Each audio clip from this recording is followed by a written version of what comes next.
നാളെ 2025 ജൂലൈ 9-ന് 25 കോടിയോളം വരുന്ന ഇന്ത്യയിലെ തൊഴിലാളികൾ സംയുക്ത ട്രേഡ് യൂണിയനുകൾ സമരത്തിലാണ്. മിക്കവാറും എല്ലായിടവും അടച്ചു കിടക്കാൻ സാധ്യതയുണ്ട്. സർവീസ് സംഘടനകൾ അടയ്ക്കാൻ, ഓഫീസുകളെല്ലാം പ്രവർത്തിക്കാൻ സാധ്യതയില്ല. അങ്ങനെ വലിയ പണിമുടക്കിലാണ്. എന്തിനാണ് ഈ പണിമുടക്കിലേക്ക് രാജ്യം പോകുന്നത്? ഇതിൽ തൊഴിലാളി സംഘടനകളുടെ ഡിമാൻഡ് എന്താണ്? വളരെ ലളിതമായ ചില കാര്യങ്ങൾ അവർ വെച്ചുകൊണ്ടാണ് സമരം ചെയ്യുന്നത്. ഒന്ന്, ഇന്ത്യയിലെ കോർപ്പറേറ്റ് വൽക്കരണത്തിൻ്റെ കേന്ദ്ര സർക്കാരിൻ്റെ കോർപ്പറേറ്റ് നയങ്ങൾ, അതായത് കോർപ്പറേറ്റ് അദാനി, അംബാനി തുടങ്ങിയിട്ടുള്ള ധാരാളം കോർപ്പറേറ്റ് ചെറുതും വലുതുമായ കോർപ്പറേറ്റുകളെ സഹായിക്കുന്ന നയങ്ങളാണുള്ളത്. പൊതുമേഖലയെ തളർത്തുന്നു. ഇതാണ് ഒന്നാമത്തെ പ്രശ്നം. രണ്ട്, തൊഴിലാളികളുടെയും കർഷകരുടെയും അവകാശങ്ങളെ ധ്വംസിക്കുന്നു. അത് രണ്ടാമത്തെ കാര്യം. മൂന്നാമത്തെ കാര്യമാണ് വളരെ പ്രധാന കാര്യം. 1919 മുമ്പുണ്ടായിരുന്ന 25ഓളം ലേബർ കോഡുകളുണ്ട്. ലേബർ കോഡുകൾ എന്ന് പറഞ്ഞാൽ ഓരോ വിഷയത്തെ സംബന്ധിച്ച്, ഇപ്പോൾ സേഫ്റ്റിയെ സംബന്ധിച്ച്, വേജിനെ സംബന്ധിച്ച്, ഇൻഡസ്ട്രിയൽ റിലേഷനെ സംബന്ധിച്ച്, ഹെൽത്തിനെ സംബന്ധിച്ച്, ഒക്കുപേഷൻ, ജോലി സ്ഥലത്തെ സുരക്ഷയെ സംബന്ധിച്ച്, കയറ്റിറക്കിനെ സംബന്ധിച്ച്, ഇങ്ങനെ ഒരുപാട് ലേബർ കോഡുകളുണ്ട്. ആ ലേബർ കോഡുകൾ 29 എണ്ണവും മതിയാക്കിയിട്ട് ലേബർ കോഡ് ഓഫ് വേജസ്, കൂലിക്ക് വേണ്ടിയിട്ടുള്ള കോഡ്, ലേബർ കോഡ് കൊണ്ടുവന്നു 2019. ഇൻഡസ്ട്രിയൽ റിലേഷൻ കോഡ്, വ്യവസായ ബന്ധത്തിനുള്ള code 2020. Occupational safety, health and working condition, അതായത് തൊഴിൽപരമായ സുരക്ഷയും അതിൻ്റെ ആരോഗ്യവും ആ വ്യവസ്ഥയുടെയാണ്, ആളുകളുടെ അതിൻ്റെ ആരോഗ്യം, അതുപോലെ തന്നെ നല്ല സുരക്ഷിതമായ കണ്ടീഷൻ, ജോലി കണ്ടീഷൻ ഉണ്ടാവണം. അതിൻ്റെ 2020 ആക്ട്. സോഷ്യൽ സെക്യൂരിറ്റി, സാമൂഹ്യ സുരക്ഷിതത്വം കൊണ്ടുവരാനുള്ള 2020 ആക്ട്. ഇതെല്ലാം കൂടി 4 കോഡാക്കി. അതായത് 29 ആക്ട് ഉണ്ടായിരുന്നതിന്, കോഡ് ഉണ്ടായിരുന്നതിന് 4 കോഡാക്കി. ഞാൻ ഈ പറഞ്ഞ 4 ലേബർ കോഡാക്കി. അതാണ് തൊഴിലാളികളുടെ ഏറ്റവും വലിയ മറ്റൊരു പ്രശ്നം. അപ്പോൾ അത് അവർ പറയുന്നത് എന്തെന്ന് വെച്ചാൽ, അതിന് പറയുന്ന ന്യായം, പ്രശ്നങ്ങൾ, ഇവർ സമരം ചെയ്യുന്നതിൻ്റെ കാരണമെന്ന് പറഞ്ഞാൽ, ഈ കോഡുകൾ വന്നു കഴിഞ്ഞാൽ, ഈ ലേബർ കോഡുകൾ വന്നു കഴിഞ്ഞാൽ തൊഴിലാളികളുടെ സ്വാതന്ത്ര്യത്തിൽ ഒരുപാട് കടക്കി കത്തിവെക്കും. തൊഴിലാളികൾക്ക് ഹർത്താൽ പോലുള്ള കാര്യങ്ങൾ നടപ്പിലാക്കാൻ കഴിയില്ല. അച്ചടക്ക നടപടി തൊഴിലാളികളുടെ പുറത്ത് ഒരുപാട് വരും.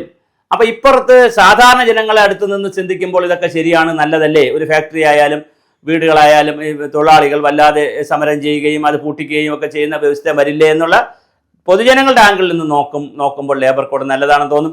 പക്ഷേ തൊഴിലാളികളുടെ ആംഗിളിൽ നിന്ന് നോക്കുമ്പോൾ അവർക്ക് ഒരുപാട് നിയന്ത്രണങ്ങൾ വരുന്നു.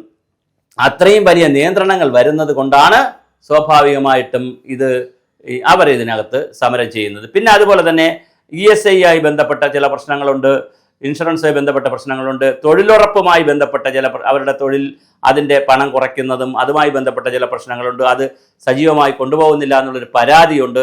ഇങ്ങനെ വ്യത്യസ്തമായ, അപ്പോൾ തൊഴിലുറപ്പ് നിയമം, ESIയുടെ ആനുകൂല്യങ്ങളെ സംബന്ധിച്ചുള്ള ഒരു പ്രശ്നം, ലേബർ കോഡാണ് വളരെ പ്രധാനമായി വയ്ക്കുന്ന ഒരു കാര്യം. അതാണ് തൊഴിലാളികളെ ഡയറക്റ്റ് ബാധിക്കുന്ന ഇപ്പോൾ ഒരു വലിയ പ്രശ്നം. അപ്പോൾ ലേബർ കോഡ്, അതുപോലെ തന്നെ ഞാൻ ഈ പറഞ്ഞ കോർപ്പറേറ്റ് വൽക്കരണം, ഇത്തരം വിഷയങ്ങൾ വെച്ചുകൊണ്ടാണ് സമരം നടക്കുന്നത്. കൂനിന്മേൽ കുരുപോലെ ഇന്ന് പ്രൈവറ്റ് ബസ്സുകളുടെ സമരമാണ്, നാളെ ഈ ദേശീയ പണിമുടക്കാണ്.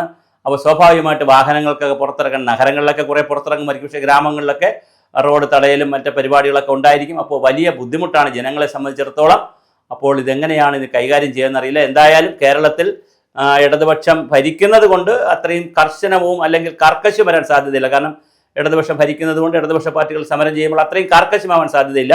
UDF ആണ് ഭരിച്ചിരുന്നെങ്കിൽ കുറച്ചുകൂടി കർക്കശമാകുമായിരുന്നു, തൊഴിലാളികൾ കുറച്ചുകൂടി വീര്യം കാണിക്കുമായിരുന്നു. ഇപ്പോൾ ഇടതുപക്ഷം തന്നെ ഭരിക്കുന്നത് കൊണ്ട് നാളെ സർക്കാരിനെതിരെ ജനങ്ങൾ തിരിയുമോ എന്ന് പേടിച്ച് അത്രയും വരാൻ സാധ്യതയില്ല. എന്തായാലും നാളത്തെ ദേശീയ പണിമുടക്കിൻ്റെ വിശദാംശങ്ങളും അതിൻ്റെ കാര്യങ്ങളുമാണ് ഈ വീഡിയോയിലൂടെ സൂചിപ്പിക്കുന്നത്.